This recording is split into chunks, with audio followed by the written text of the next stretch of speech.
Kilkerran 12-year-old, a medium peated Campbeltown Scotch. It's a classic for a reason. So today I'm revisiting it to work out why, why I keep buying it.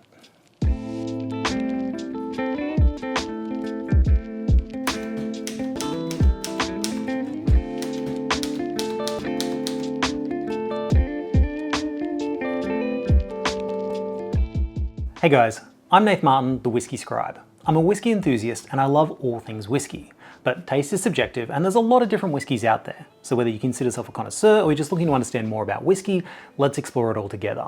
If you want to see more from me, hit the subscribe button. I put up regular whisky review videos and some education pieces. You can also follow me over on Instagram. Now, I've spoken about the Campbeltown region before. It's a small city on a peninsula on the west coast of Scotland that only has 3 working distilleries, but it's still classed as an entire whisky region. But justifiably so. The region has a really distinct flavour profile, and it also used to be this hustling, bustling whisky capital of the world. You can check out the full, whichever side it's on, the full video to see all about that. But this video is on Kilkerran 12, which comes from the Glengyle Distillery. Now, if it seems weird that a whisky with one name comes from a distillery with a different name, there's actually kind of a good reason for that. When the Glengyle Distillery was reopened in 2004, the name Glengyle was already being used for a blended whisky. The blended whisky was a Campbeltown blend called Mitchell's Glengyle Blend. If it's still available, it doesn't seem to be widely distributed, so I've never been able to actually get my hands on it. If you've tasted it, please let me know. I would love to know if it's worth blocking the brand name. But the name Kilkerran is actually derived from the original Gaelic name for the settlement that is now Campbeltown. I don't know if I'm saying this right, but it was called Glengyle Kilkerran. Gaelic is an interesting language, especially the pronunciation. I always struggle with it. I do actually know a Scottish woman who loves whiskey and does speak Gaelic. So if you're ever actually interested in a video that might interpret some of those old Gaelic terms, some of the things that a lot of people struggle with, please let me know in the comments, especially like a list of the Gaelic words and names that you really are curious to know how they're meant to be pronounced. Like I said, she's a whiskey lover, so if I do a video like that, I would also provide a whiskey, make it kind of a review as well as an interpretation. She likes peated whiskey, so we'll go from there. But as for the whiskey, so because this video is a review on the whiskey, the Kilkerran 12 is a lightly peated Campbeltown single malt. It's only 12 to 15 ppm.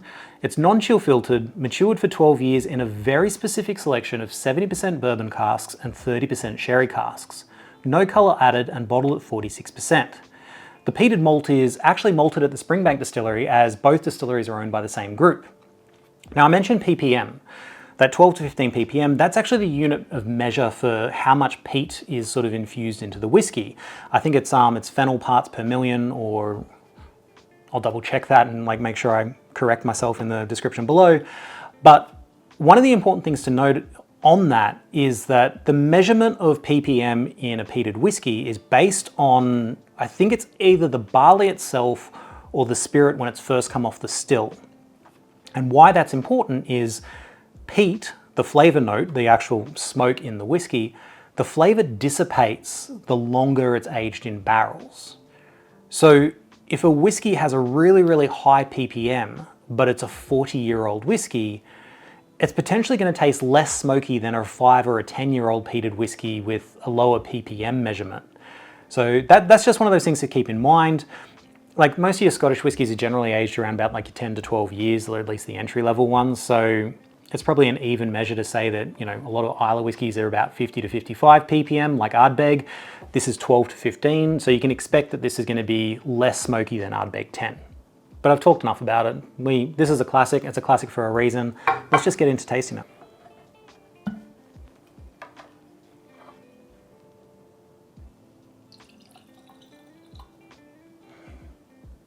So one of the first things to note on this, it has a really light straw sort of colour.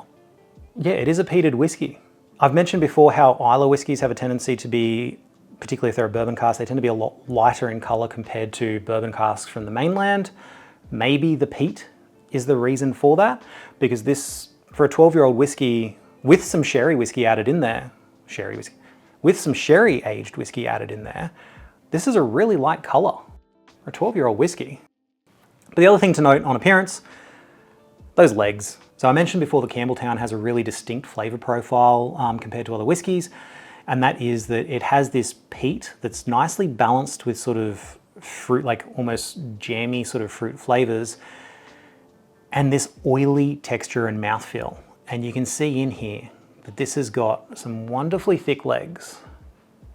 So oily, peated whiskey that has some sweetness to it, and everything is nicely balanced together. Their whiskey is almost chewy. So if that's the sort of big, bold flavour that you like when it comes to whiskey, the Campbeltown region might be for you. But on the nose, for a lightly peated whiskey, this catches you off guard. It's not incredibly intense peat, but it's really, really pronounced, if that makes sense. So it's not like it's hitting you like a campfire, but it's really, really noticeable. In fact, and you see this a lot in the flavour notes for Kilkerran whiskey, it's almost toasted marshmallows on the nose, which is a beautiful first impression to get on a whiskey, because we often talk about peat being something that's almost like campfire related, and what goes wonderfully with a campfire, it's toasted marshmallows. So I love that as a flavour note. There's a little bit of like sort of leather and spice going on in there on the nose as well, but I can't wait any longer, even though I've had this before. Slange.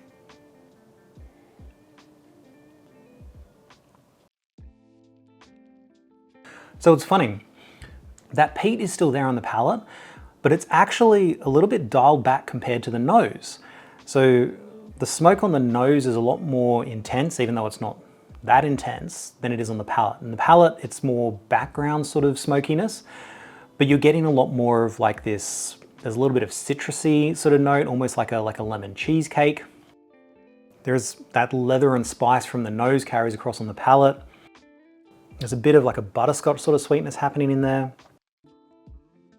And yeah, just the mouthfeel is so oily, it's almost chewy. It's delicious. I love a whiskey that you can actually sink your teeth into. Like I said, there's a reason why I keep coming back to this one. And then on the finish, that smokiness sort of, it lingers around. It comes across sort of like this dry sort of peppery note. Yeah, and there's this buttery sweetness that sort of remains on the palate as well. Now the actual tasting notes for this, according to, most other reviewers and things like that, the nose is meant to offer notes of oak, toasted marshmallows, dried fruit, cherries, marzipan, and a hint of peat smoke. Actually, there is a little bit of a marzipan sweetness is a good description of that. I like toasted marshmallows, but marzipan is also there. So the palate begins with citrus, lemon cheesecake and orange peel, and sweetness like vanilla, butterscotch and honeycomb, followed by spice, leather, and a characteristic oily texture. I mean, yeah, that's like everything I said. And then the finish is meant to be lingering peat smoke, pecan pie, butterscotch, and this salty, oily, and dry character. There's a very faint salty note to it, yes. Not in the sense that it tastes like a salty whiskey, but in the sense that, when you make some sort of sweet dish and you would add like the tiniest bit of salt just to get the sweetness to actually shine a little bit more, that's what that is. You're not picking up the salt straight away, you've got to go looking for it, but yeah, there is this salty note, and that is because the Campbeltown whiskies are aged really, really close to the water. It's a natural harbour. That's part of the reason why the region became such a massive whiskey producer, because they had this natural harbour that allowed them to ship their whiskey out to the rest of the world at a time when steamboats were becoming a big thing. So Campbeltown was positioned to ship whiskey to any country in the world that wanted it. And they were able to make it right there because they had all their natural resources around them. Like I said, there's a whole history to it. Check out the full video on the whiskey region of Campbeltown. But yeah, there's a reason why I keep coming back to this one. It's not too in your face when it comes to a peated whiskey, so it's a great introduction for people who aren't used to peat.